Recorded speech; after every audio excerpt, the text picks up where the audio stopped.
It's Kim here in the kitchen. I'm like in my pajamas. It's a casual day, but I thought I'd get this done really quickly. I'm making my protein cheesecake, and I just thought people probably want to see how I make this. Now, so why do I call it protein cheesecake? Well, hopefully it's kind of obvious. It's got a ton of protein in it for each serving, not a lot of fat or carbs. And because of that, I want to set some expectations.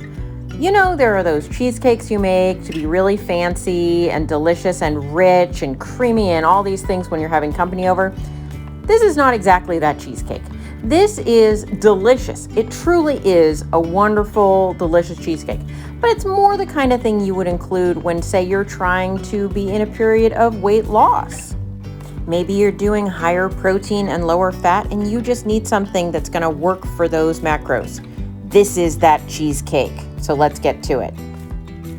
You'll need some Greek yogurt, some cottage cheese, some powdered sweetener. I use Swerve, some Stevia Glycerite, vanilla extract, and eggs. If you're making the plain version, which I also sometimes refer to as lemon, you'll need a lemon. And if you're making the chocolate version, you'll need some cocoa. All right, you'll also need some equipment.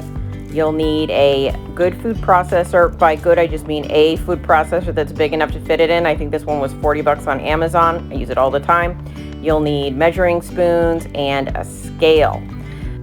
Okay, so the first step is to first drain off as much of the liquid as you can from the cottage cheese and process that by itself. By the way, in this video, all the processing is shown real time and uncut, so you can see exactly how long this took. And you're just gonna process that cottage cheese until it resembles basically the same texture as ricotta. Once you see it get to that texture, you can check it, make sure you don't need to scrape it down, and add your Greek yogurt. Once that Greek yogurt is added, I give it a little bit of a short processing time just to incorporate those things together. And then I'm gonna add all of the other ingredients except for the eggs. Those go in the last step. Then I just close that up and process that until everything looks really well incorporated. And by the way, if it wasn't clear, I did the version with lemon in this recipe. If I had wanted to do the chocolate, I would have simply omitted the lemon parts and included some cocoa.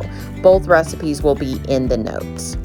If I'd been using any protein powder, which I usually don't, I would have added it at the same time. Now the last step is the eggs. So I'm gonna separate 2 eggs so that I get 2 whites alone and then add 2 whole eggs. So 2 whites and 2 whole eggs. I'm gonna scrape down the sides a little bit and then close it up with the top open and just slowly add the egg in bits, the equivalent of about 1 egg at a time. And then I process just enough to start to combine it. And then I process again. The important part about making a cheesecake that's not deflaty in the center is to not over process the eggs. So we're just processing them enough that the eggs are incorporated, but we also want to make sure we're not under processing because we don't want streaks. So we're going for optimal in there. And then at the end, I'm going to open it up and just give it a little scrapey scrape to make sure it's incorporated and the sides aren't stuck. And then just one last really quick process to incorporate that. And we are done with the recipe. Well, except for the baking, that is. So first we have a decision to make. Regular whole-size cheesecake pan, a double cupcake, or a single cupcake. I'm going with the double cupcake. Each one of them becomes a serving. It's a nice, substantial serving. I love this size. We're going to just spoon that in, and once they're equal sized, I'm just gonna move them on into the oven, and bake times will be in the notes. So once those are done baking, you get something like this. Please note the bottom right corner looks a little weird. Notice it's sort of scooped out. What happens is there's liquid underneath. It sort of pushes the cupcake, or the cheesecake rather, up, and then sometimes it can bend. Don't stress. It just is what it is.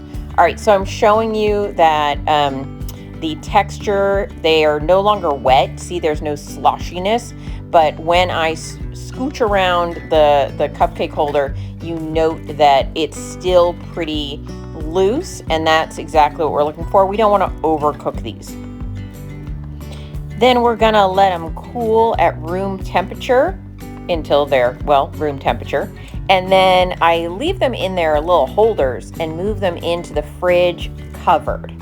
I like to cool them there overnight or at least a few hours, and once they're chilled, they'll come out real easily. I sort of scoochel that's a technical word, the liner, and then they pop right out when I turn them over. Then I move them to a plate or a storage container, and I store them in the fridge until I'm ready to eat them. I'm going to cut one in half here to show you what the inside texture looks like. You can see it's not too tight, it's creamy. I can't figure out where the center of the camera is, and it's ready to be eaten when you're ready for it. Okay, one more thing I have to warn you about. When you look in the bottom of the cupcake holders or store the cupcakes, you might find some liquid in the bottom. Don't stress about it. It's the cooking of cottage cheese seems to do this in certain scenarios. It just pour it off. It's not a biggie. It's just the way it goes sometimes. And so that's what you got. You got some delicious cheesecake, either a whole cheesecake or little cupcakes. Just a word of warning, the smaller the container you use to cook the cheesecake in, the higher the risk of overcooking. So pay attention to the times. Err on the side of under rather than over. That is, unless you like things very firm and a little less creamy. You do you. Enjoy!